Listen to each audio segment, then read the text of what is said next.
Tonga tangara hotel lukula mamana mwana melissa koloba na ngashi. Moçalo yo pasi. Moçalo yo aprendi. Yeba kotambola na mokili ko changer te pona yo.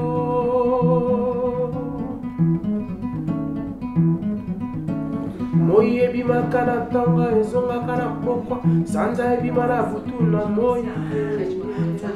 Na última semana chamou muito a atenção, nesse momento que se tenta entender judiciário, politização, partidarização, uma tese da Luciana Zafalon, que ela é pesquisadora da Fundação Getúlio Vargas e coordenadora do Instituto Brasileiro de Ciências Criminais, mostrando o imbricamento aqui entre judiciário paulista e governo paulista. Luciana, fala um pouquinho da sua carreira antes. Essa tese você começou a trabalhar há quanto tempo?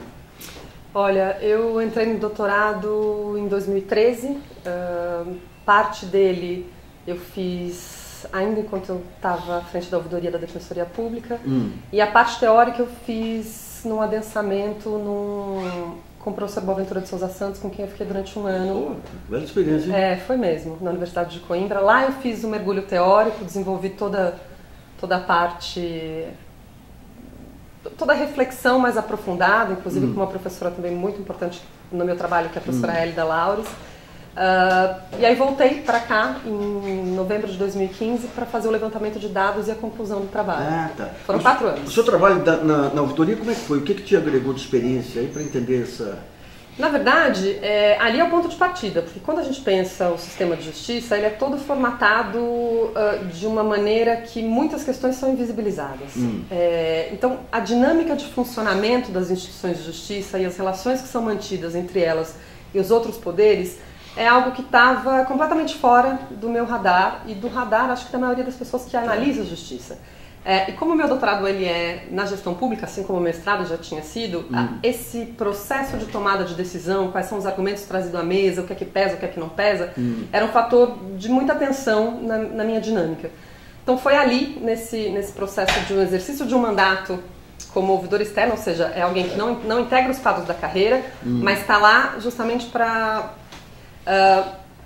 colocar nos processos de tomada de decisão a voz do destinatário da política em questão, que nesse caso é a assistência jurídica. Essas tomadas de decisão elas costumam ser feitas apenas pelos integrantes da carreira.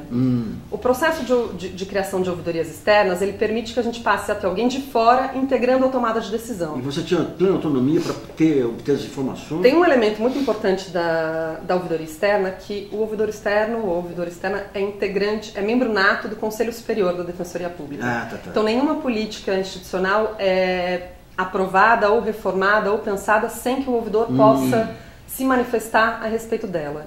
São reuniões semanais onde todas as decisões institucionais mais importantes são tomadas e o ouvidor tem assento. Então não tinha nada que escapasse da possibilidade de entender a dinâmica ali posta. Né? E qual que é o espaço da defensoria no Estado, que é fundamentalmente conservador, que nem São Paulo? Bom, a Defensoria de São Paulo é fruto de uma conquista social. Sim. Foram diversos movimentos sociais. Mas a Defensoria Pública, na minha leitura, hoje... Primeiro, a Defensoria Pública é uma instituição diferenciada não só dentro das instituições de justiça, mas também dentro do funcionalismo público de forma geral. Mas essa instituição está em disputa e nós estamos perdendo. Ela tem sido, na minha leitura, engendrada na mesma lógica de funcionamento da dinâmica entre o Poder Executivo e as instituições de justiça dramaticamente pacificadas no Estado de São Paulo, nesses tantos anos de um mesmo partido à frente do governo do Estado. Então, a mesma lógica que a gente vê reproduzida no Tribunal de Justiça e no Ministério Público, a gente também passa a observar na Defensoria Pública. Então, agora, entrando então na sua tese, o que você constata nessa tese? Bom, tem um elemento que eu acho que é bastante importante na compreensão da dinâmica das instituições de justiça, que é essas instituições elas estão permanentemente em processos eleitorais. Então, por exemplo, o Ministério Público ele tem eleições quase a cada 6 meses.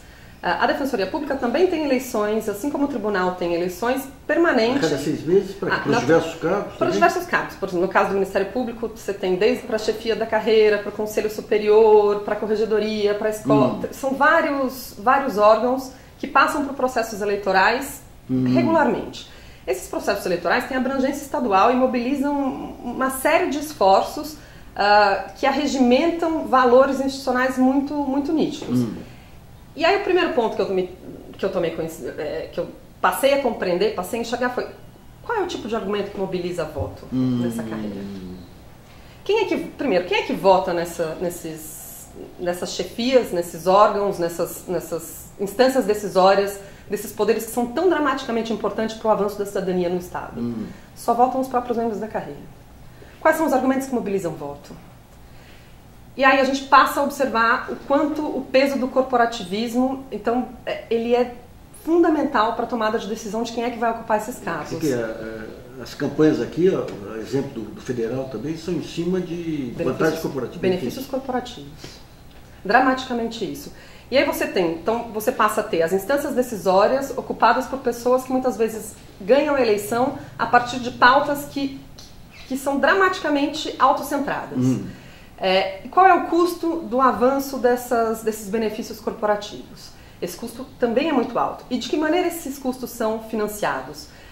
Eles são financiados não só pela lei orçamentária aprovada, além das outras formas de custeio, como o Fundo de Assistência Judiciária e outros fundos que estão pacificados e que estão previstos em lei, que acontecem, mas todo ano a Assembleia Legislativa aprova a sua lei orçamentária e uma das principais atribuições da Assembleia Legislativa é justamente fazer análise do orçamento e debater e aprovar qualquer proposta orçamentária que tramite no Estado de São Paulo.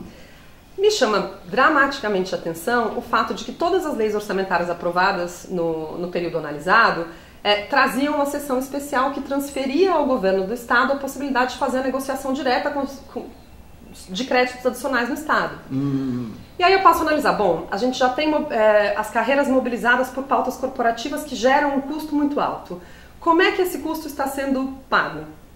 E aí eu vou olhar toda a tramitação de projetos de lei de 2011 a 2016, a junho de 2016, na Assembleia Legislativa, e verifico 47% das propostas, de todas as propostas que tramitaram, trazem algum tipo de impacto pecuniário, em benefício das carreiras jurídicas. Em benefício das carreiras jurídicas? 47%? E 47% desses projetos também já trazem um dispositivo que prevê a possibilidade de recebimento de complementação orçamentária para custeio do que está sendo aprovado ali.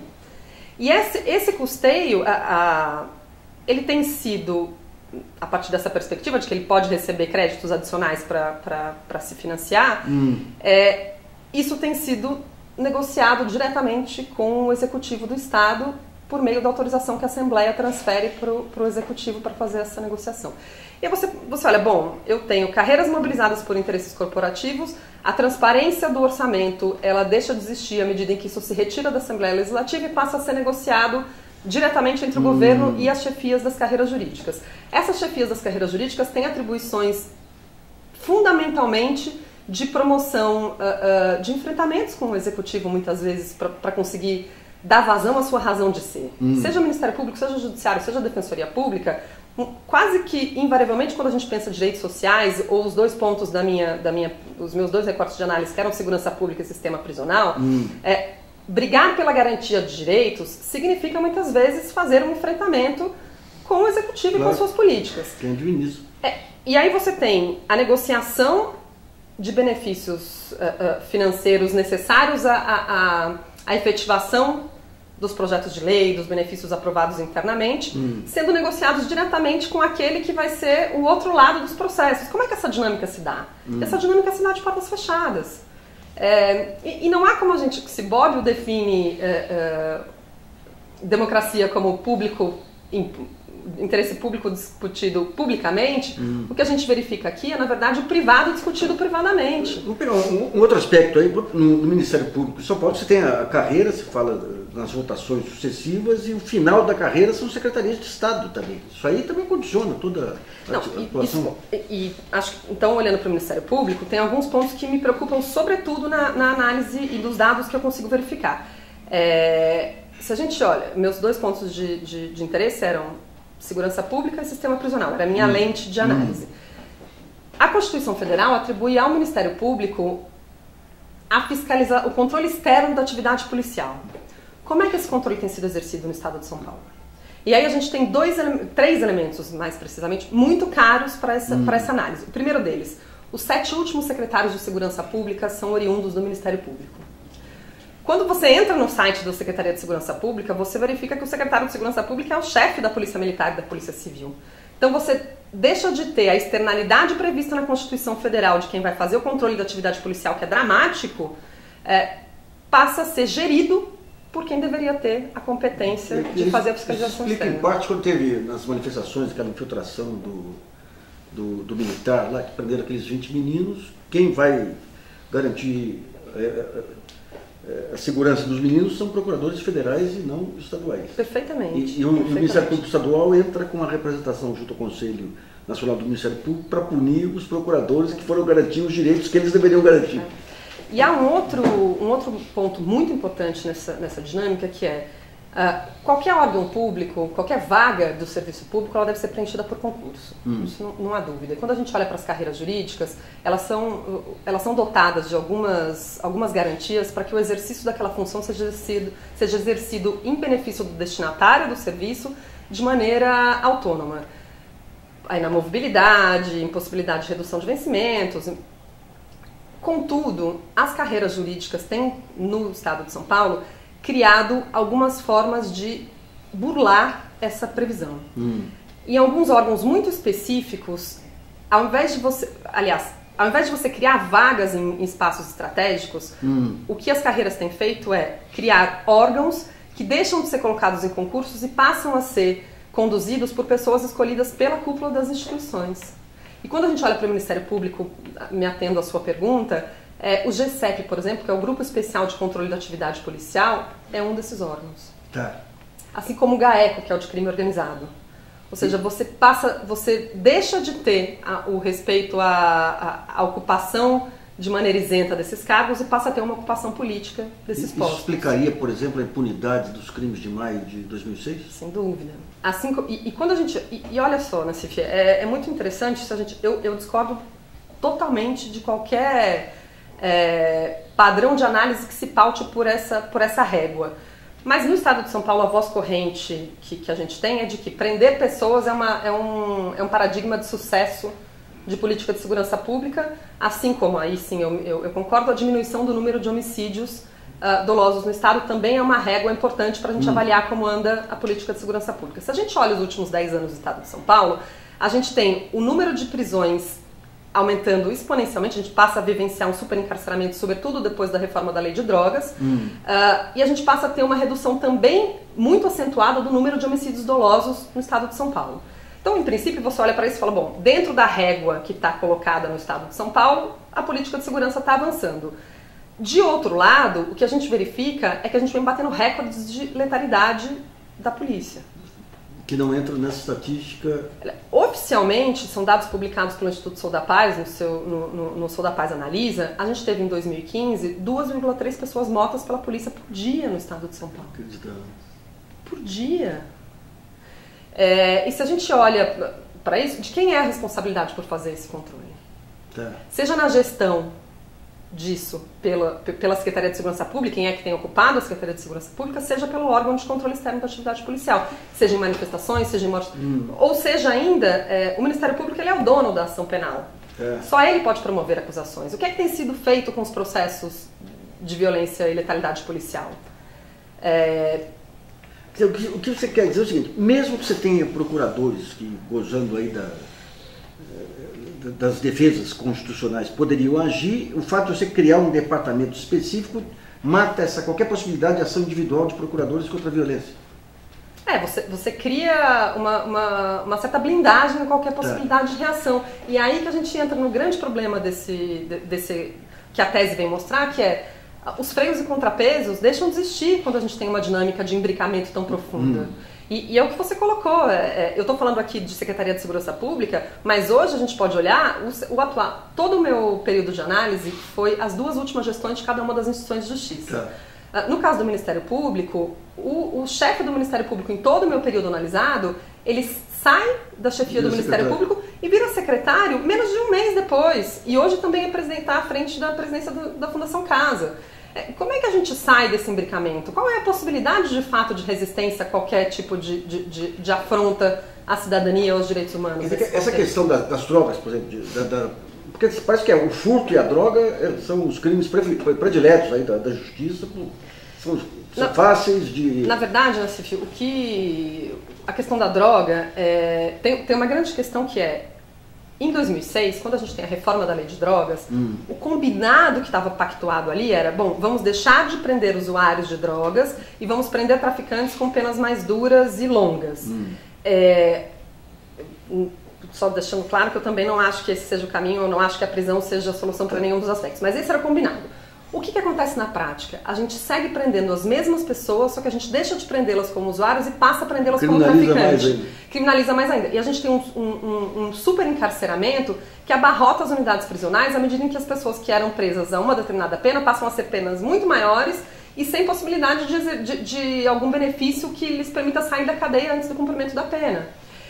E é muito complicado, porque a gente tem índices de produtividade pautados nesse tipo de prisão. E o aprisionamento por drogas, ele é muito... Por exemplo, se você vai prender alguém por homicídio, você precisa de um corpo, você precisa de materialidade. Quando você vai fazer uma prisão por droga, é completamente diferente. A gente sabe o que é, por exemplo, quem trabalha na Cracolândia, qualquer pedra de crack com uma simples... quebra vira várias. Vira várias. E você consegue prender. E aí a gente tem um outro grande problema com relação à atuação policial, que nós temos duas polícias. A polícia civil, que tem a função de investigar, a polícia judiciária, e a polícia militar, que faz a sua atuação ostensiva, e não é a sua função fazer as prisões decorrentes de investigações, né? O que a gente observa é que nos últimos 10 anos gira em torno de 65% a 70% o número de prisões feitas pela PM. E a PM faz essas prisões de que maneira? Em flagrante. Como é que ela faz esse flagrante? Ela faz estando mais presente em determinados territórios. Então, o aprisionamento ele tem sido muito territorializado. A gente sabe onde é que ele tem acontecido. E de que maneira ele tem acontecido? Quem é que são as testemunhas dessas prisões? A própria polícia militar. Então, a gente tem um ciclo que é muito difícil a gente furar. Essa questão da redução da violência em periferia, aí, que muitos atribuem a um pacto, a ordem do PCC. Isso aí existe efetivamente? Nassif, eu tenho adotado, como eu estou trabalhando com temas muito espinhosos, uma perspectiva de ser o mais conservadora possível em todas as minhas falas. Eu não fiz essa análise. Eu me filio a pesquisadores que apontam a necessidade de a gente olhar para isso de maneira complexa e não apontar um ou outro caminho exclusivamente. Mas que eu não acho que o nosso sistema político está operando para a redução da violência, eu não acho. O que a gente observa, e aqui eu estou falando só de Ministério Público, mas se a gente avança para olhar para a forma como a magistratura tem se organizado, a gente também verifica, na pesquisa, eu verifico dados muito dramáticos. Então, esse mesmo controle político que eu te coloquei no Ministério Público, a gente verifica no GAECO ou no GCEP, da controle da atividade policial, a gente verificou nos últimos anos em São Paulo, a criação de departamentos de inquérito policial e de execução penal. O que isso quer dizer? O controle político da porta de entrada e da porta de saída do sistema prisional. A gente passa a ter departamentos onde os juízes que estarão alocados lá não ocupam aqueles cargos a partir de vagas colocadas em concurso. Eles são selecionados pela culpa do tribunal para exercer essa atividade. Ou seja, todos os inquéritos policiais da capital, por exemplo, isso já é um problema bem mais antigo, que é o Departamento de Inquéritos Policiais. Eles chegam para o DIPO. Quem ocupa o DIPO? São juízes escolhidos pela cúpula do tribunal.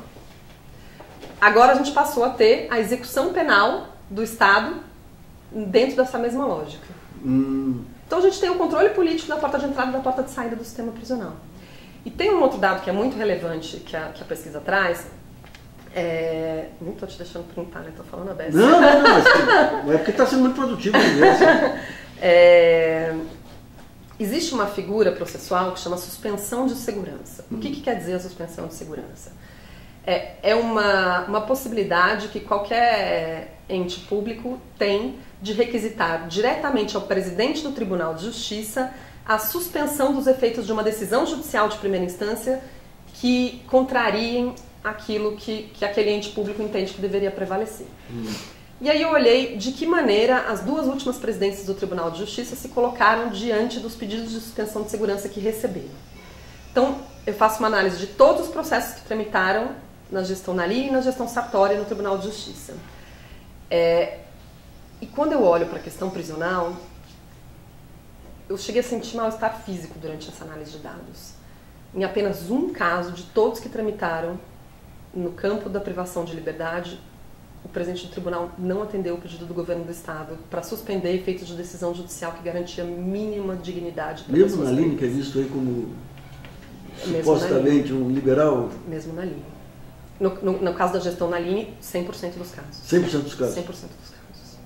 E aqui eu estou falando, Nassif, de casos muito dramáticos, como, por exemplo, o caso de uma decisão judicial que garantia a instalação de 2 equipes mínimas de saúde em uma unidade onde no ano anterior haviam morrido 60 pessoas por questões de saúde. Já é muito difícil você ter o sistema de justiça operando para garantir direito para essas pessoas. Então você tem ali uma provocação que sai do Ministério Público ou sai da Defensoria Pública, que vai até, vira um processo judicial, a gente tem um juiz de primeira instância entendendo que de fato isso deve prosperar e aquela dignidade deve ser garantida, e isso já é muito difícil.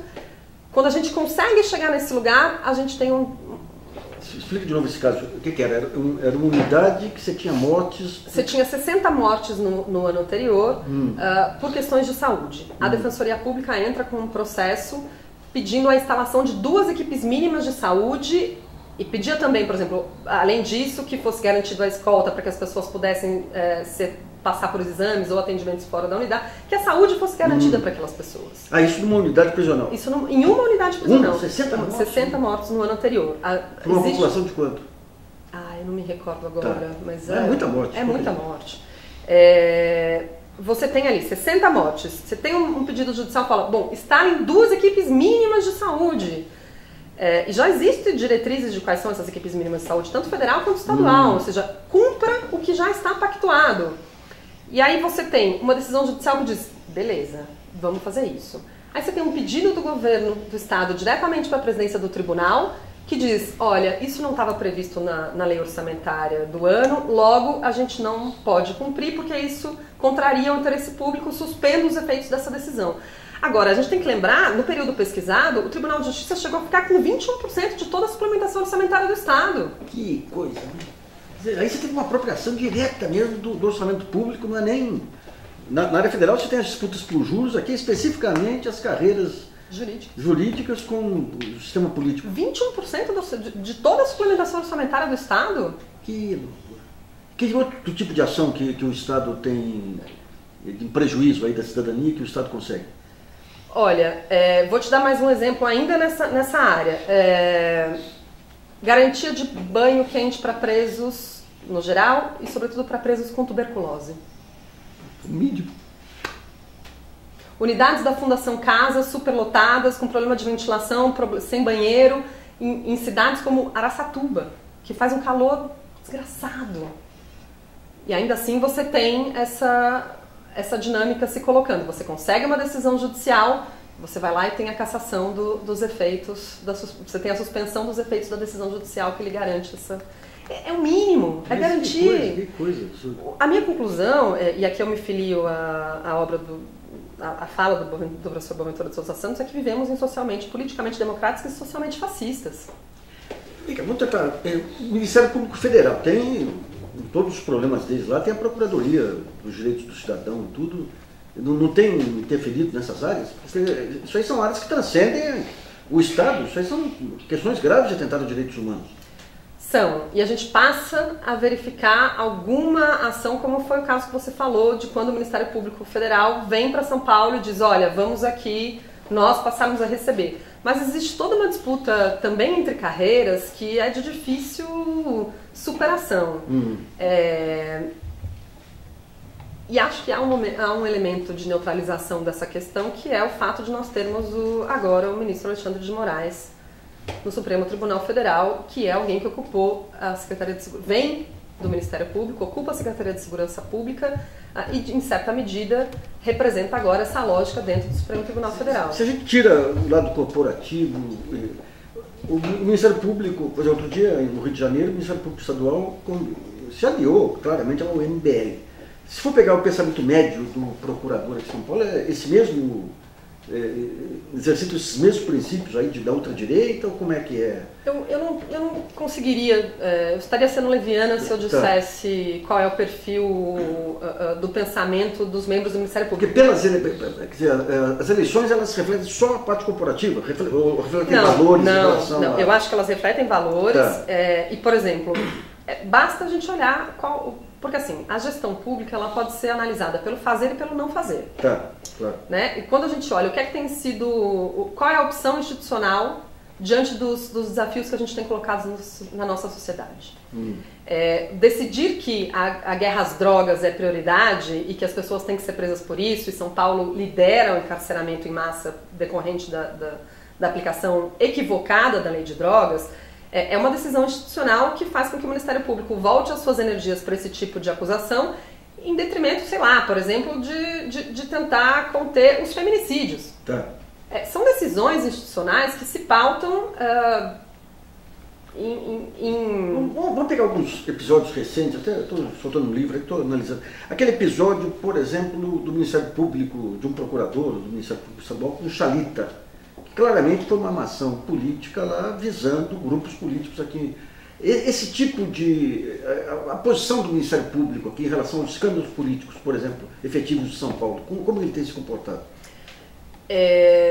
Bom, é difícil imaginar que a gente não pudesse ter um mensalão paulista, né? De novo, a gestão pública, assim como a gestão de uma carreira jurídica, assim como a gestão do Ministério Público, ela tem que ser analisada pelo seu fazer e não fazer. Eu acho que o que a gente consegue observar é no que o Ministério Público transige e no que ele não transige.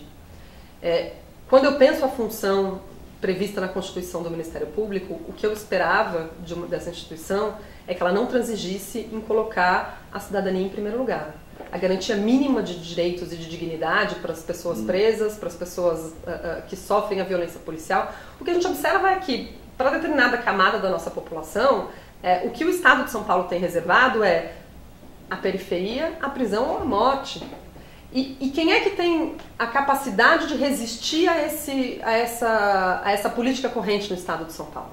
A gente precisa do sistema de justiça para operar na neutralização desse fascismo social que a gente verifica no Estado.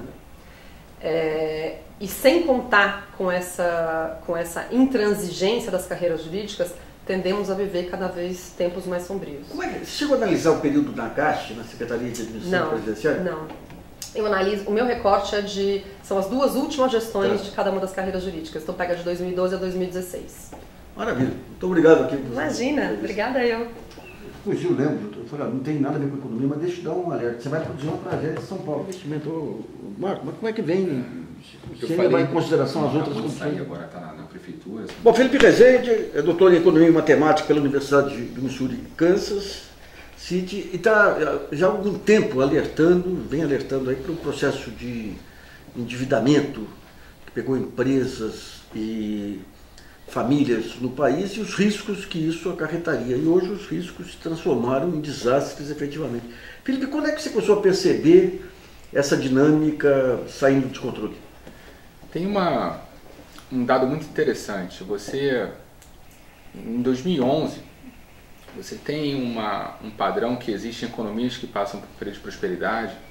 Essa prosperidade ela gera uma certa fragilidade financeira nas economias, né? É uma resposta racional. Você tem estabilidade econômica, uma certa prosperidade, então as empresas se sentem, há uma contaminação do ambiente expectativa, uma contaminação positiva, e você começa a colocar para frente projetos de investimento. Tá? Isso é um processo natural do sistema, né, da economia de mercado. E nesse ambiente de expectativas otimistas, até os bancos fazem parte desse mesmo ambiente e financiam grande parte desses investimentos, né? Então você começa a ter um crescimento do investimento com alavancagem, que é uma coisa saudável até para a economia. Você permite crescer além da renda que é gerada naquele determinado momento. Só que você tem, ao mesmo momento que você tem uma alavancagem, você precisa honrar seus compromissos financeiros, né? E aí a grande dificuldade é olhar para os dois lados do balanço. Para aquela dívida que você assumiu no teu passivo, o ativo que você compra tem que gerar um retorno que seja satisfatório para o investidor e ao mesmo tempo honrar os compromissos financeiros. Ou seja, você tem que avaliar não apenas a situação do mercado naquele momento, mas o ritmo de crescimento. Claro, daí a necessidade de você olhar para o futuro e tentar montar cenários, diferentes situações econômicas e para diferentes cenários que você tem, em quais esses cenários seria suficiente o pagamento dessa dívida e um retorno satisfatório. Então você começa a montar cenários a partir daí. O que acontece com a economia brasileira? Você tem o pior dos resultados, você tem um forte crescimento do endividamento. Para você ter uma ideia, empresas e famílias, isso é um dado do BIS, do Bank for International Settlements, você tem em 2002, empresas e famílias no Brasil tinham endividamento de cerca de 250 bilhões de dólares. Você em 2015 vai para um endividamento de cerca de 1,5 tri. Tá? É um forte crescimento da dívida. E aí quando você olha para o lado do passivo, você vai olhar para o ativo. Qual foi a geração de renda nesse período? Os lucros nesse período, se você pega o EBITDA, nesse período para as empresas não financeiras, ele cresce 10%. Tá? Então, quando você compara o crescimento real da dívida, foi de cerca de 226%, quando o seu lucro, o EBITDA, subiu 10%. Você começa a ter um esgarçamento muito forte dos balanços. Né? Você tem um aumento dos seus compromissos financeiros. Ora, se você começa a caminhar dessa forma, em 2011, 2012, você já tinha sinais muito fortes disso, de que o lucro vinha caindo, e até alguns membros do governo já tinham essa leitura que o lucro vinha caindo, porque a indústria pressionava por algum tipo de política que tentasse mudar esse panorama, só que eles acabam trabalhando do lado errado do lucro. Eles tentam melhorar as margens via os subsídios, os cortes. Exatamente. Né? Você não consegue sustentar os lucros por aí, pelos subsídios e outros cortes de impostos favoreceram as empresas, e isso não necessariamente gerou um aumento do investimento mas melhorou e geração de emprego. Pelo menos parcialmente a estrutura de endividamento. Sim, parcialmente ela alivia, mas é uma política que ela falha em tentar retomar o crescimento e investimento, que é o objetivo final. Você tem uma situação que você vem com uma queda do investimento desde 2011, a taxa de crescimento do investimento ela vem caindo desde 2011. Né? Isso é importante ser colocado. Então, deixa eu perguntar uma coisa. Você tem os ciclos aí, são comuns aí na economia. Tem um ciclo de expansão, isso gera um monte de investimento, gera uma capacidade ociosa e acaba... A economia não conseguiu definir indicadores de antecedentes. Por que sempre se cai nessa? Sim, e esse é um dos grandes esforços que eu fiz no meu trabalho aqui no Brasil. Né? Meu trabalho era justamente tentar identificar e tentar criar esses indicadores de fragilidade financeira, para justamente os formuladores de política econômica tentarem se antecipar a um cenário de crise em função dessa fragilidade. Então, por exemplo, você consegue ter dados de balanço que eu divulguei no meu estudo, enfim, o dado agora está disponível no site. E você tem dados de fluxo também, de geração de renda, enfim, de lucros, para ver em qual medida essa geração de renda... Do IBGE ou balanço? Uma combinação de dados, né? Você tem Banco Central, IBGE, alguns dados de fora também, que você consegue, a partir do balanço, montar essa estrutura. Né? Só que no Brasil isso é uma literatura muito nova ainda. A economia brasileira não estava acostumada, e grande parte dos economistas, não todos, não estavam acostomados com crise de endividamento. Uma crise interna. Grande parte da economia brasileira, se você pega... 94, você teve um endividamento monstruoso também. Mas o que era interessante para a economia brasileira, grande parte dos problemas daqui eram crises externas, crises de balanço de pagamentos. Tá? E até interessante para você entender a resposta de política econômica recente. O governo reagiu a essa crise de balanços das empresas e famílias como se fosse uma crise do setor externo, uma crise de balanço de pagamentos. Qual era a resposta tradicional para uma crise de balanço de pagamentos? Você contrai a demanda interna, com choque de juros, austeridade fiscal, para você diminuir a sua absorção interna e você gerar superávit na tua conta corrente. Né? Era o caso clássico, você perde reservas, sobe os juros, para tentar manter aquele padrão que você tinha, no caso passado, um câmbio fixo, por exemplo, com perda de reservas. Esse era o mecanismo de defesa, né? Esse era o receituário. Quando você olha para a crise atual, as causas da crise foram totalmente diferentes. O Brasil não teve uma crise externa, pelo contrário. Você está falando especificamente da estratégia que vem de Joaquim Levy. Exatamente, que é 2015. Né? A crise começa em 2014, né? Embora o crédito ainda vinha crescendo em 2014, o crescimento anual ainda crescia, mas em 2014 esse modelo já vinha esgotado, ou seja, o investimento já vinha caindo a partir daquele momento ali, há 10 trimestres consecutivos, e foi uma coisa inédita para a economia brasileira, muito em função do retorno negativo sobre o patrimônio líquido e endividamento elevado. Ora, se você comanda uma empresa e você tem uma situação de forte endividamento, que a sua renda, o seu lucro ou a geração de caixa não é suficiente para honrar seus compromissos financeiros, como é que você faz o ajuste da sua casa? Cortando gastos. Para uma empresa, qual é a primeira fonte que você consegue cortar gastos? Via investimento. Tá? Então você começa a ter esse corte de investimentos e o investimento vinha caindo de forma generalizada. Então, mas o que a gente percebe é que quando a empresa corta o investimento, o segundo passo é trazer para baixo o endividamento bancário e capital de giro e tudo. Sim. Então, quer dizer, quando você dá um corte geral do crédito, como foi dado, a empresa fica... Sim, aí são dois movimentos. Você tem primeiro em 2014 essa queda da demanda privada via investimento. O investimento veio caindo muito fortemente nesse período, 2014. Qual foi a resposta política econômica nesse momento, né? Que você faz a transição para 2015. Você tinha uma economia que começou a gerar déficits públicos em função dessa contração do investimento privado. Tá? Então as receitas caem, a atividade econômica cai e os gastos públicos sobem, muito em função do desemprego que vinha subindo. Outros gastos, seguridade social, muito em função daquela atividade econômica. Esses são chamados estabilizadores automáticos entrando em ação nesse momento. O que acontece em 2015? Você tem agora a resposta equivocada para uma crise do setor privado de balanços, como se fosse uma crise de balanço de pagamentos do setor externo. Qual a combinação? Austeridade fiscal, você já começa a ter um contingenciamento muito forte em 2015, no início do ano, e você tem um aumento muito forte dos juros em 2015, muito em função também do reajuste de preço administrativo naquele momento, evitando contaminar. Exatamente. Então você tinha uma economia que já tinha os balanços esgarçados, tá? O balanço do setor privado em situação muito difícil, e você dá um choque de juros e um choque de preços administrados, que para algumas empresas até foi um benefício, porque elas tinham algum problema de receita, mas para outras já estavam em dificuldade, acabou piorando. Né? E aí a economia que estava ali no precipício, eu digo muito que era um paciente que estava na UTI, e o médico foi lá e desligou os aparelhos. Tá? E você empurra essa economia do precipício. E aí em 2015 ela cai, e aí você segue vários alertas, porque se você está numa situação de forte alavancagem do setor privado, você corta de forma dramática os investimentos públicos num momento tão crucial e faz um choque de juros para uma economia que está super endividada, é uma receita para matar a economia. Tá? E isso não é uma resposta só da economia brasileira. Quando você olha a economia mundial, economias que passaram por problemas parecidos de endividamento, você tem um resultado muito parecido com a economia brasileira. E aí, naquele momento, nós conversávamos muito sobre isso em 2014, nas nossas conversas, e eu era muito taxado, muito pessimista na época, né, de que aquele cenário que eu traçava não iria acontecer. E quando você olhava para os dados de endividamento, dada a resposta de política econômica, era inevitável. Só para entender uma coisa, quando você entra aquele choque do Joaquim Levy, a Dilma, por exemplo, ela tinha certeza que o pior já tinha passado em março. Estava tudo nítido, essa questão, o efeito do choque de juros, aí, de choque de preços. Qual que é a lógica? Quando se conversava com o pessoal de mercado, que o Joaquim Levy seguia, o próprio Nelson Barbosa seguia aquela ideia, não, se a gente conseguir equilibrar aqui a parte fiscal com corte, né, então, isso aí, a taxa longa de juros cai e volta os investimentos.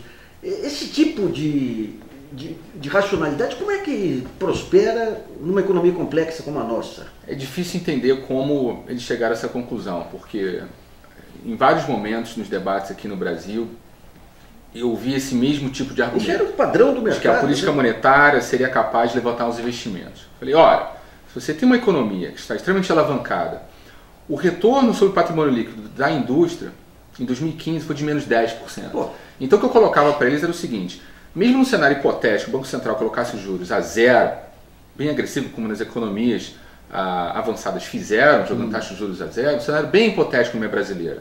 Você tem um custo de carregamento negativo. Você tem um ativo que te dá 10% negativo e um empréstimo a zero ali com um prêmio de risco, enfim, mais próximo de zero. Nem com a política monetária nesse ponto você conseguiria sustentar o investimento.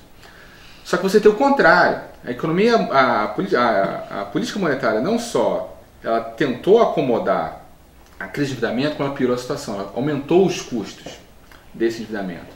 Então, naquele momento já estava claro que aquela recuperação que o governo achava que ele iria gerar, ela não aconteceria. Né? Você tem agora, desde 2015, 2016, você olha os relatórios dos bancos, as previsões de início do ano e de final do ano. Né? As revisões são mensais.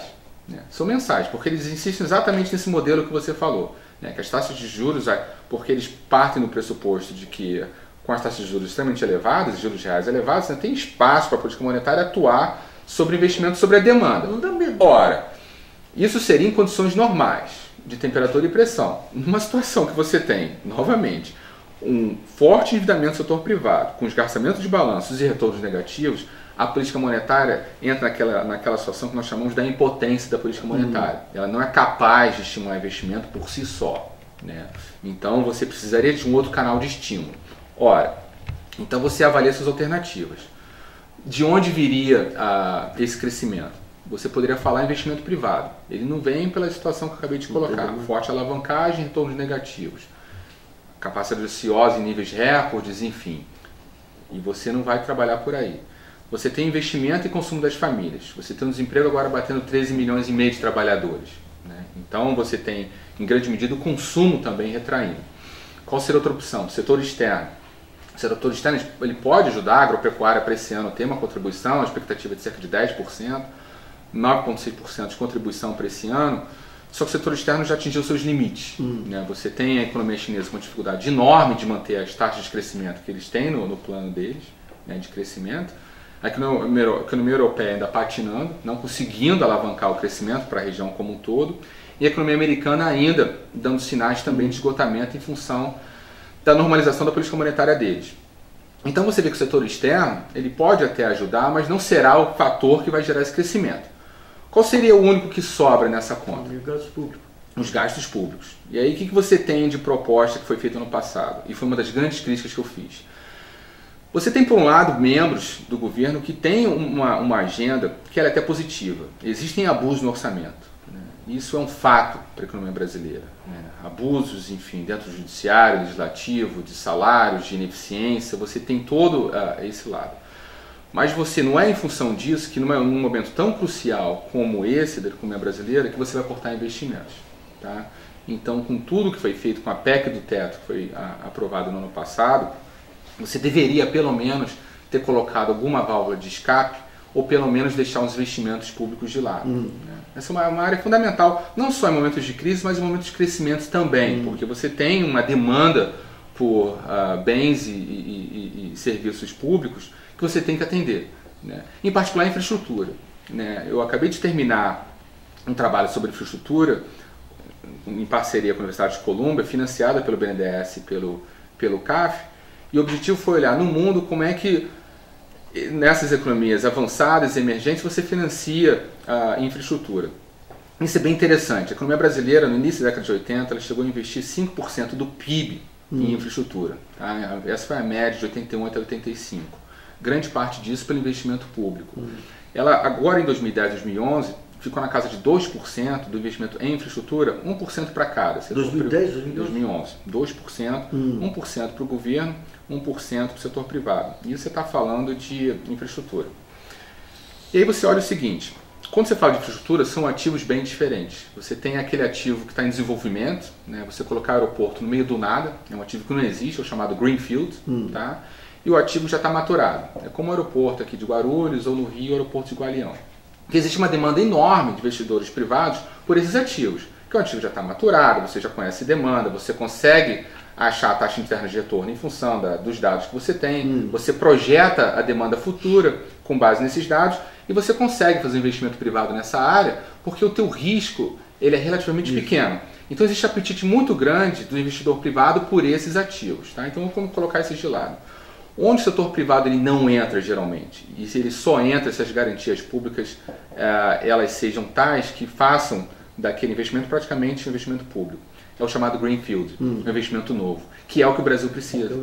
Exatamente. São as novas rodovias, novas ferrovias, enfim, conectando mercados, novos aeroportos, enfim, toda uma estrutura para uma matriz energética, você precisa de novas plantas, enfim. Essa é uma área tipicamente que o investidor não entra, tá? E aí é uma área que, tipicamente, no mundo, você precisa do aporte público, do investimento direto público, até que aquele ativo fique maturado, que aqui nesse momento você consegue ter parceria com o setor privado, ele consegue tomar conta desse ativo. O que acontece com a economia brasileira? Você não tem mais esse espaço. O governo acabou de anunciar um corte muito forte justamente em investimentos públicos. O PAC acabou de sofrer um corte muito forte. E isso não é só uma característica da economia brasileira. Quando a PEC do teto ela foi discutida no Congresso Nacional, eu apresentei um estudo da FMI mostrando exatamente isso. Países que adotaram regras fiscais E um dado interessante que eles têm, os países que adotaram regra de gastos pura e simples, como o Brasil acabou adotando, existem várias regras. A regra de gastos é uma delas. Como o Brasil adotou, a variável de ajuste foi o investimento público. Foi o que mais sofreu. O ajuste não necessariamente ele foi naqueles itens do orçamento que deveriam sofrer um ajuste, como os abusos que eu acabei de comentar, dentro do legislativo, enfim, do judiciário, escalas salariais entre um poder e outro. Você cortou no investimento, que é a parte mais fácil, aquele corte horizontal que você faz austeridade. E isso foi padrão para todos aqueles países que implementaram essa regra de gastos. A alternativa seria a regra de gastos preservando investimento. Preservando investimento, né? Ou então você mantém essa discussão dentro do orçamento. Aquela ideia que veio com o PAC, a PPI não, que você tirava o investimento como gasto orçamentário, dava um tratamento diferente, contábil diferente. Isso aí de alguma forma mudou um pouquinho a natureza da análise econômica em cima do investimento público? Sim, de uma certa forma sim, porque tudo entra como gasto corrente. Né? A tentativa de tirar o investimento público era exatamente isso. Vamos controlar as contas públicas, mas vamos tentar isolar a parte de investimento, porque isso não é um gasto. Porque a lógica é que esse investimento melhora a eficiência da economia e dá um retorno. Isso é mensurável? Claro que sim. Você tem estudos que você consegue olhar para isso. Você tem mas por obra você consegue... Sim, você consegue ter impactos, inclusive por obra de empregos diretos e indiretos. O BNDES, por exemplo, ele divulga, tem um relatório bem interessante que ele mostra o impacto das suas políticas naquela região. Você tem modelos mais sofisticados que você consegue estimar os impactos de geração de empregos diretos e indiretos e a partir daí recolhimento de impostos e tributos e o efeito que isso tem sobre a economia. Até para você ter uma análise mais refinada do subsídio que está sendo colocado. Que você consegue ver o ganho líquido ou perda líquida em função de cada política que você adota. Então isso é possível de fazer. Né? E você, como tem um investimento que gera um ganho de produtividade e de eficiência para a economia brasileira, isso deveria ter sido poupado. Só que é justamente a primeira variável que sofre o ajuste. Mas daí você tem um componente ideológico também nessas medidas aí, que parece que a visão do Estado fica demonizada aí. Exatamente. Não só ideológico, mas eu penso também que há uma certa desconhecimento de alguns que fazem esse tipo de proposta de como o investimento acontece. Né? Eu volto a bater no ponto sobre investimento em infraestrutura. Se você olha os ativos novos, o investidor privado não entra aqui. E quando você olha para a economia brasileira, é claro que nas concessões você pegar um ativo já está maturado, quase um monopólio, você tem uma demanda enorme por isso. Você consegue pegar emprestado no exterior com taxas de juros baixíssimas, faz uma operação de hedge, seja no Brasil, como o governo já está começando a ceder em vários modelos de concessão, ou dividir com o mercado esse risco cambial, você faz isso e investe numa área que você vai ter um retorno muito satisfatório. Tá? Agora, você investir naqueles ativos que você realmente precisa, que é a expansão da tua capacidade, né, não só de rodovias, ferrovias, você tem todo o complexo logístico que precisa ser melhorado, e é interessante que nessa área não é uma área que você precisa só de investimentos, você precisa de todo um marco regulatório nas esferas do governo municipal, estadual e federal, tá? Porque você ainda tem grandes incertezas nesse processo de licenças ambientais, incertezas jurídicas, que impossibilitam ou inviabilizam aquele investimento inicialmente que foi projetado. Então, é uma área que infelizmente você não consegue investir. E quando você coloca isso tudo numa panela só, você tem um cenário que eu chamo de o caminho trilha hoje, o país trilha hoje, para mais uma década perdida. Né? O que os economistas hoje falam de crescimento, isso não é crescimento. Você está retomando, caso a economia cresça, o que eu já acho que para esse ano, a previsão é de 0,5% do PIB, mas com todos os cortes pronunciados agora, com todas as incertezas que se tem, há a possibilidade de uma recessão esse ano novamente, tá? E quando você começar a crescer, isso não é crescimento. Você está recuperando o terreno que foi perdido. Lentíssimo. Tá? Se você falar de crescimento, você começaria a falar a partir de 2023, 2024. E como é que rompe esse círculo vicioso aí de falta de queda de receita pública, falta de investimento público, demanda fraca do setor privado, endividamento alto? Como é que rompe o nó? Para começar, não há crescimento sem antes resolver a situação do balanço das empresas. Esse é o ponto central. Tá? Esse é o ponto central. E esse é o ponto que vem sendo negligenciado já há 2, 3 anos. Tá? Você continua insistindo no mesmo erro. De alguma forma, o Meirelles ele acabou anunciando num discurso dele de que a economia sofre um período de alavancagem do setor privado, mas isso ainda não só dá narrativa para políticas concretas que lidem com essa situação. Tá? Porque agora, nesse momento, somente a queda dos juros não será suficiente. Isso teria acontecido lá atrás. Tá? A política monetária faria esse alívio lá atrás, há 2, 3, 4 anos atrás. Tá? Hoje, ela por si só não é suficiente. Grande parte da narrativa do argumento convencional ainda acredita que a política monetária será suficiente para trazer retomada. Isso reflete muito uma doutrina que tinha no exterior a pré-crise global de 2007 e 2008. Grande parte dos economistas, e você tinha um debate acadêmico muito forte, acreditavam que a política monetária seria capaz de reverter uma situação de crise, de endividamento. A fada da expectativa. Exatamente. Né? Você acreditava, e os modelos econômicos diziam isso, os modelos econômicos ortodoxos diziam isso, que a política monetária teria essa potência.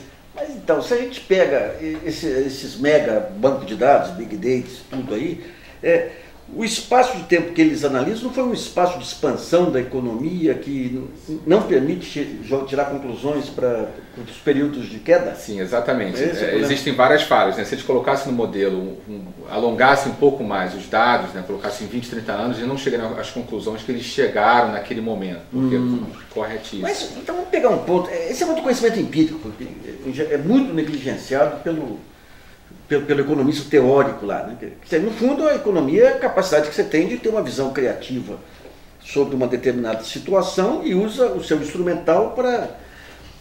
Por exemplo, no começo de 95, de 2015, era nítido para quem acompanha a economia, conhece o funcionamento das cadeias produtivas, que com o desmantelamento da cadeia de petróleo e gás, com a recessão que vinha pela frente, com a falta, o endividamento das empresas que você sentia, não estatisticamente, mas sentia que sem um salto aí do investimento público você não sairia daquela.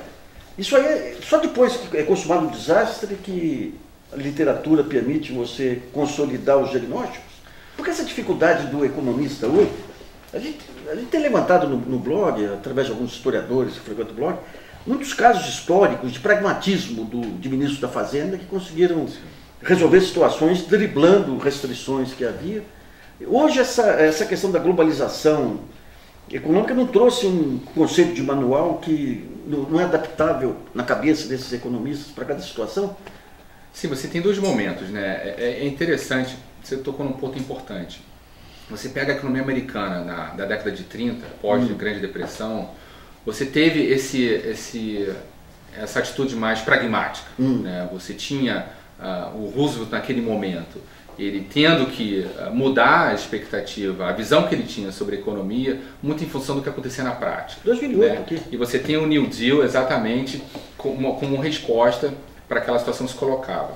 Né? E você pega 2008, uma segunda lição. Né? Novamente você tem ali a segunda pior crise da economia americana, né? E você tem que mudar justamente esses modelos que tinham como a previsão de que a economia não passaria por essas crises. O que estava no centro desse erro diagnóstico? Justamente um ponto que ele faz parte da minha pesquisa de uma forma que ele é crucial. O balanço das empresas e do setor financeiro. Tá? Você tem um grande erro, um dos grandes erros dos modelos tradicionais foi justamente a ausência ou negligenciar o fator financeiro, ou seja, a interação entre o setor financeiro alavancando ou permitindo a alavancagem do setor privado. Tá? E esse é o tipo de coisa que se reflete também no debate brasileiro. Tá? Você tem grande parte desses economistas que se formaram também no exterior e carregaram consigo esse tipo de doutrinamento intelectual, né? Que foi uma das causas do erro de avaliação da crise americana, 2007 e 2008. Né? Você via o setor financeiro justamente como um processo de intermediação. Né? Ele por si só não seria uma fonte de instabilidade. Né? A instabilidade não viria daí. De onde viria a estabilidade? Políticas públicas mal formuladas, né? Via Banco Central ou, enfim, política fiscal. Mas o setor financeiro por si só, com teorias de mercados eficientes, enfim, expectativas racionais, ele não geraria esse processo de alavancagem e de bolhas. Tá? A economia brasileira não passou por um processo de bolha como a economia americana, mas ela passa por um processo de endividamento muito forte. Ora, se você tem modelos que dizem que esse endividamento não deveria ser uma causa de preocupação, você negligencia esses dados automaticamente. E os seus modelos dizem isso. A partir do momento que você começa a incorporar nos seus modelos esse tipo de dado como fonte de estabilidade, você começa a mudar o teu prognóstico, você começa a mudar o teu nível de taxa de juros e de gastos também, porque agora você tem um fator que tem que ser considerado. Tá joia. Felipe, obrigado aí pela sua entrevista aí, estava ótimo, viu? Muito obrigado pelo convite. Muito bom. 1, 2, 3, 4, 5. No caso, vai me explicar para que era 2 minutos. Biliwe, biliwe, biliwe, biliwe,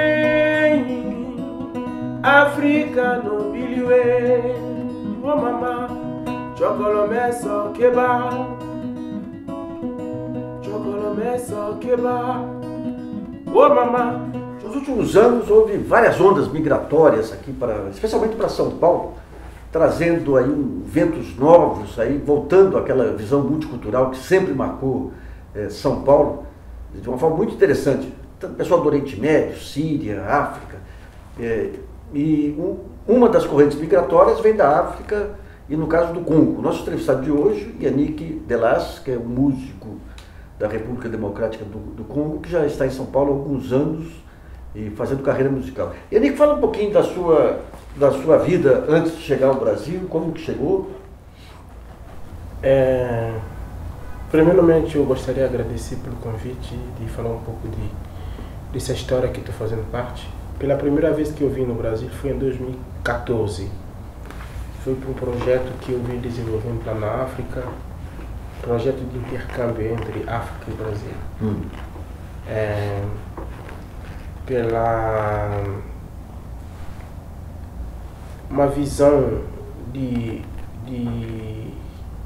uma sociedade homogênea, uma sociedade mais eficaz e mais compatível para todos.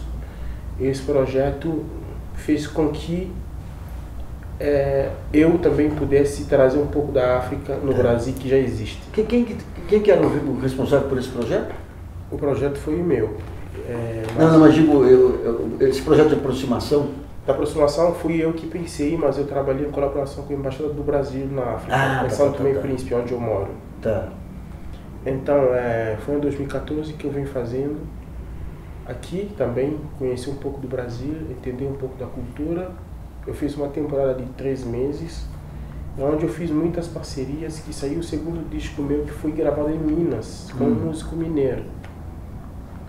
E daí depois eu voltei para a África, voltei outra vez, mas dessa vez não fui para Bahia, foi em Minas direto. Belo Horizonte? Não, em Juiz de Fora. Juiz de Fora. Onde eu já vinha desenvolvendo outro trabalho em parceria com a Enken e aquele músico de session brasador que é Juliano Botti. Então aí que saiu a segunda proposta, que já não era mais o que eu me trouxe aqui, mas era o segundo que eu vim tiçando aqui estando no Brasil. Então esse projeto foi em 2015 e 2016, que a gente gravou outro disco que se chama Mojubá, que ainda não saiu por razões jurídicos. Então esse projeto, e depois eu voltei para a África. Mas eu ouvi tanto falar de São Paulo que eu queria conhecer também. Eu vim em 2016, mas eu vim de passeio. 4 dias, estava chovendo o tempo todo, não deu nem para sair. Aí eu cheguei em São Paulo, mas eu só fui na casa dos amigos, então não deu para sair, para conhecer São Paulo. Aí em 2016 mesmo, não, foi em 2015 que eu vim em São Paulo. 2016 eu disse, então eu quero conhecer São Paulo, eu quero me aventurar. Porque na verdade teve uma carreira assim, eu tenho ainda essa carreira aqui, tudo é muito mais fácil. Dificuldade tem, mas em relação a contatos, não é uma coisa que eu batalho muito para ter esses contatos. Então eu queria viver essa dificuldade que eu tanto ouvi, eu queria viver também essa experiência de uma cidade grande, que tem muita gente que me lembra onde eu nasci, em Kinshasa. Aí eu vim. E aí você, nessa sua convivência com o Brasil, você identificou as influências africanas, especialmente do Congo aqui no Brasil, nas manifestações culturais aqui? Sim, um pouco em Minas. O Congo? Sim, um pouco em Minas, porque lá tem um povo também que fala um pouco de Congo. É verdade que, pela história, os escravizados que vieram para aqui, do Congo foram para Minas e um pouco no Rio de Janeiro. Quer dizer que os tambores de Minas, os tambores da Congada, tem raiz de... Tem raiz de claramente. Claramente sente, assim, a maneira de fazer. Hoje, como é que é a música no Congo, com essa questão da urbanização, com a questão das influências internacionais também, as raízes se mantêm, se aperfeiçoam, se modificam? Não, mas eu acho que o Brasil conserva um pouco mais que nós, porque quando os que foram tirados de suas terras, eles têm tudo que resta neles essa cultura. Então eles fazem uma maneira bem eficaz de preservar. Portanto, nós queremos mudar, nós mudamos tudo, até a própria língua tem sempre uma modificação assim, sempre evolui. Eu, por exemplo, posso ver que Kinshasa parece estrangeiro, porque Lingala já tem muitas gírias que faz parte da gramática da língua. Então não tem como mudar, porque é real, a língua evolui, como o Brasil também. E você é instrumentista ou compõe também? Bom, na verdade eu sou muito mais compositor, cantor que instrumentista, mas eu toco para acompanhar a minha voz. Então vamos mostrar uma primeira música. Essa música se chama Catavento, uma música que eu fiz com Juliano Botti, que é um músico mineiro. É homenagem a Minas também.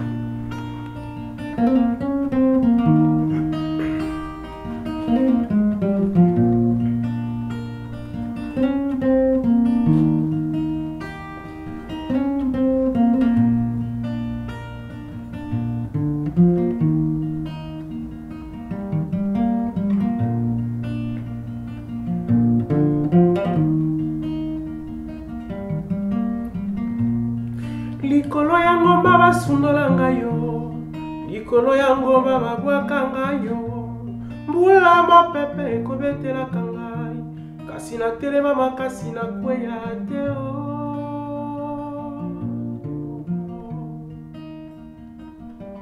Catavento,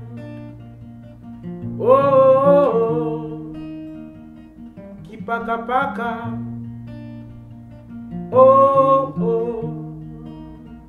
Catavento.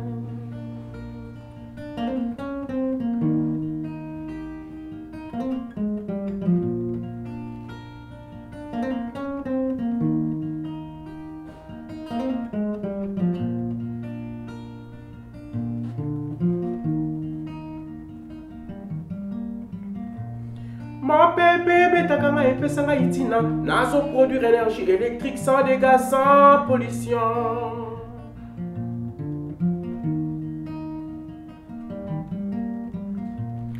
Ndulilanga na betaka esepelisaka bato, mongongo nanga na loyembo ekokitisaka mitema.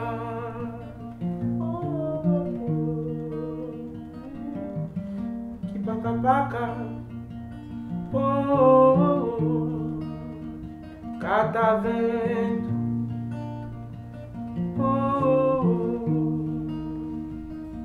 kipakapaka.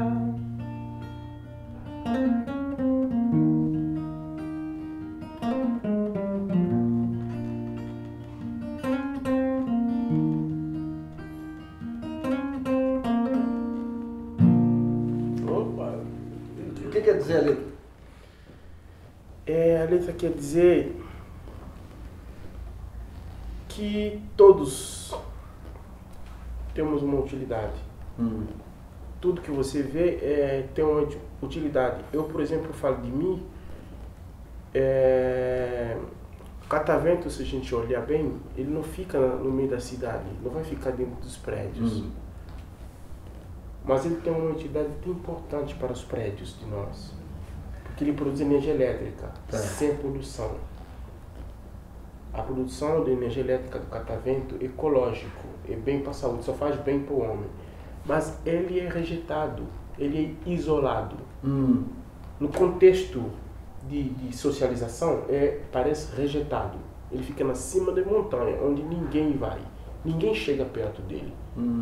Só chega perto dele quando for para manutenção. Isso tudo a letra disso. Isso. Então eu falo desse catavento, a importância que o catavento tem, e a importância que cada ser humano tem na sociedade. Tá. Denick, e a música atual do Congo, que tipo de temática que explora? Mas sem querer ser muito crítico, mas eu vou ser um pouco mais verdadeiro. Um pouco mais perdido em termos da letra. Músicos que moram no Congo, por exemplo. Não estou falando porque o Congo tem mais de 16 milhões de habitantes fora do país.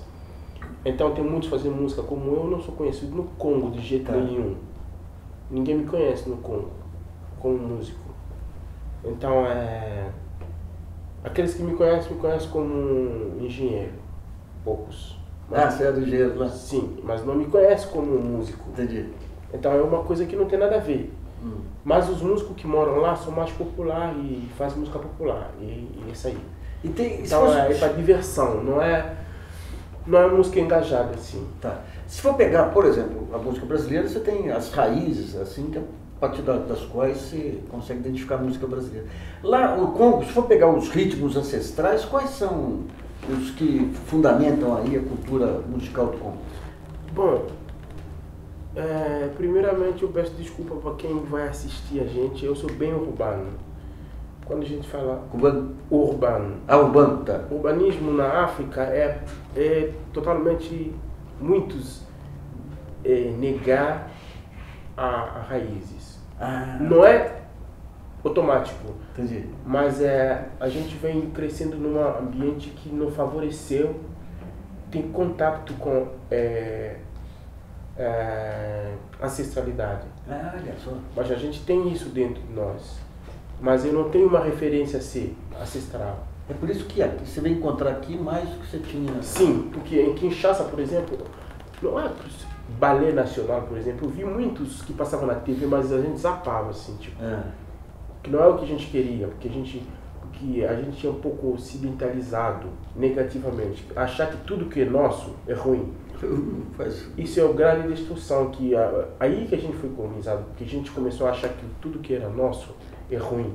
Então nós, por exemplo, novos, pensamos que não, o que se faz modernamente que é verdade. Só que graças a Deus, essa era aqui, que todo mundo está voltando para a ancestralidade, para a originalidade.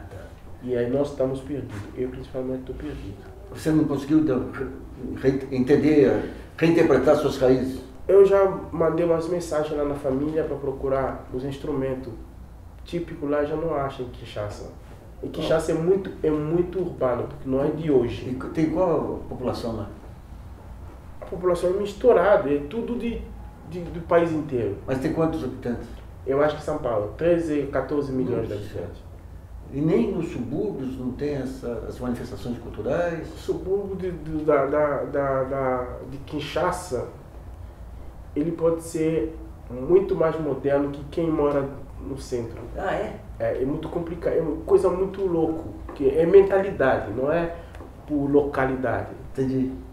Mentalidade de quinoa que se fala é muito evoluído, é muito em frente. Ele sabe tudo que acontece no mundo, estando num beco. E daí as músicas que influenciam lá são as músicas internacionais ou manifestações que nem o jazz também? É música de lá primeiro. Tá. Antes de tudo é música de Kinshasa.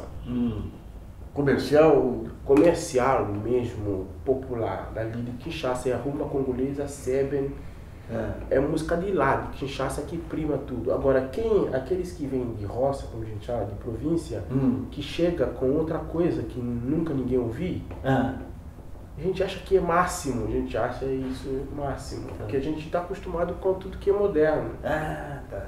Então, me mostra uma outra música.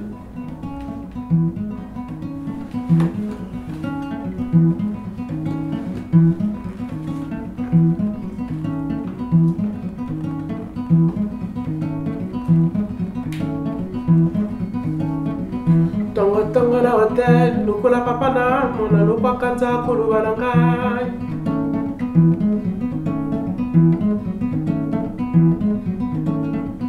Tonga tangala hotel lokola mama na mwana Melisa koloba na ngai. Mosalo yo mpasi, mosalo yo compliqué. Yeba kotambola na mokili ko changer te pona yo.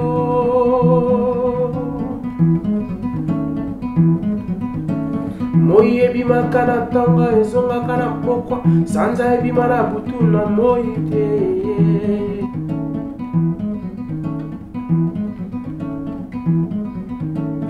Étoile ngala kaka na butu poni ntina.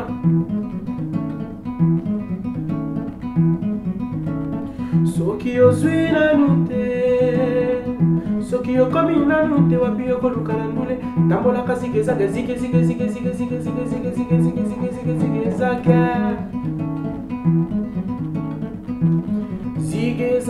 zigezage, zigezage, zigezage, zigezage.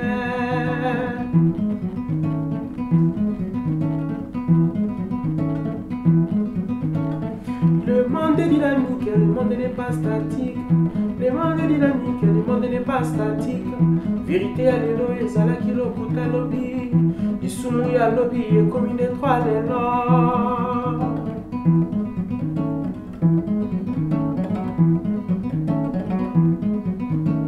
La vie n'est pas une équation mathématique. 1 plus 1 égale à 2, 2 plus 2 égale à 4, 3 fois 2 égale à 6. Dans la vie, beau côté.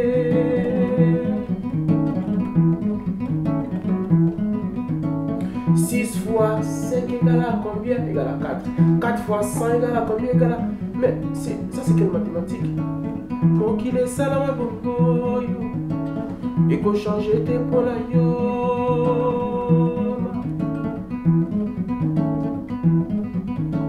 Soki ozwi nanu te, soki okomi nanu te, wapi okoluka na ndule. Tambolaka zigezage, zige, zige, zige, zige, zige, zige, zige, zige, zige, zige, zige, zigezage.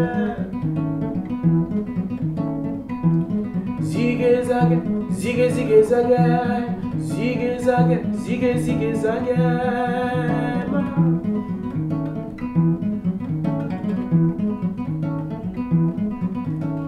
Koi aliaka moloko, ngando aliaka mungusu.